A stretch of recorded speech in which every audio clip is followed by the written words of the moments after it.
Hello, welcome back to Easy and Fast English. I'm James. Today we are speaking about more conditional sentences.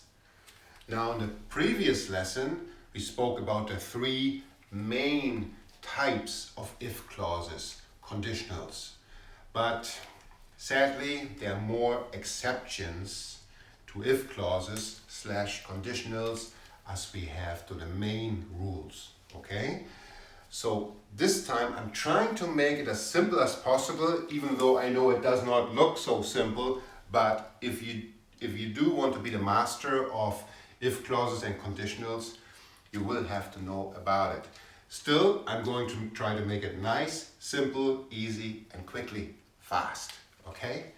So we will split up the lesson into type 1, type 2, and type 3 exceptions. Today, right now, only type 1.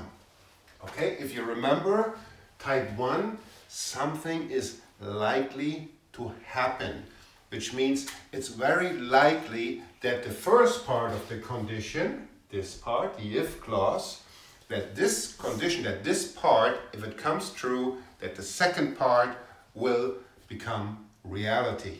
All right, just to remember. Okay. Conditional sentence type 1, likely 2. On the right side now, it depends what the condition refers to. It could refer to a future action. So there's three possibilities if we talk about future action. The if clause, let's start with the simple present. You remember the simple present. If the book is interesting, is just simple present. If the book is interesting, we could combine it in three ways. Let's start with the future, and you know it, I'm sure. If the book is interesting, I will buy it, future 1. Or as I said before, you can just say will future. Future 1, will future, same thing. If the book is interesting, I will buy it. Done. Or I will buy it if the book is interesting. Second possibility we have, the imperative. Imperative is usually telling someone what to do directly. Okay? If the book is interesting, buy it. Or if the book is interesting, go ahead, buy it. That's the imperative. Buy it. Exclamation mark. Third possibility with a modal verb. Let's say can as a modal verb, as an example. If the book is interesting, I or you can buy it. Third possibility. Next example, what a condition refers to is an action that's going on now. And as you know, an action that's going on now, we are using the present progressive. That is present progressive. I have chosen to take the example of if he is snoring.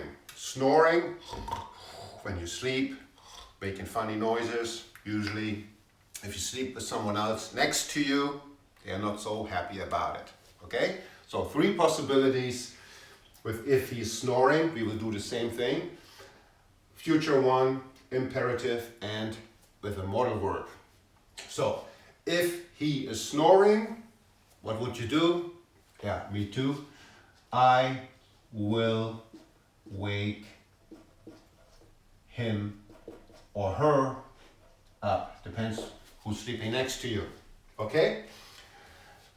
Imperative. If he is snoring, wake him up. Just do it. Instructions. Okay? Imperative. If he's snoring, hey, don't worry about it. Wake him up and he stops snoring. Okay? Or the third possibility, if he's snoring, you can wake him up. You must not do it. You could do it. Yeah? If he is snoring, you can wake him or her up. Okay?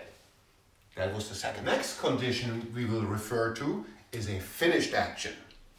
Yeah, if you remember, a finished action now is done in the present perfect.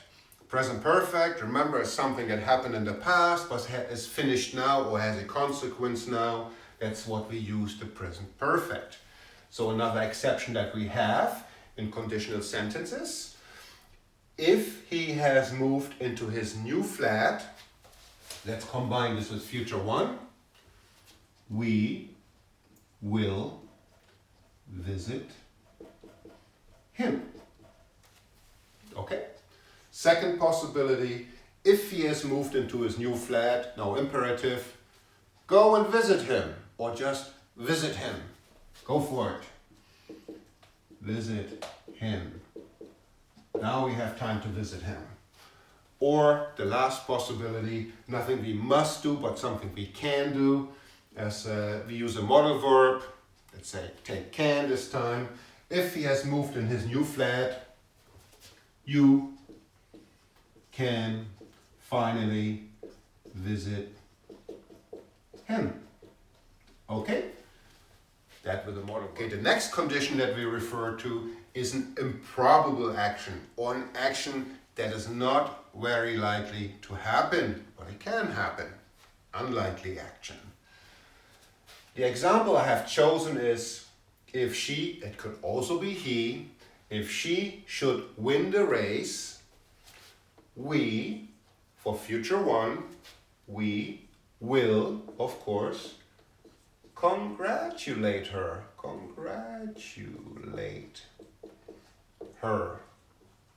But it's kind of unlikely that she wins the race, but it can happen. So if she should win the race, we will congratulate her.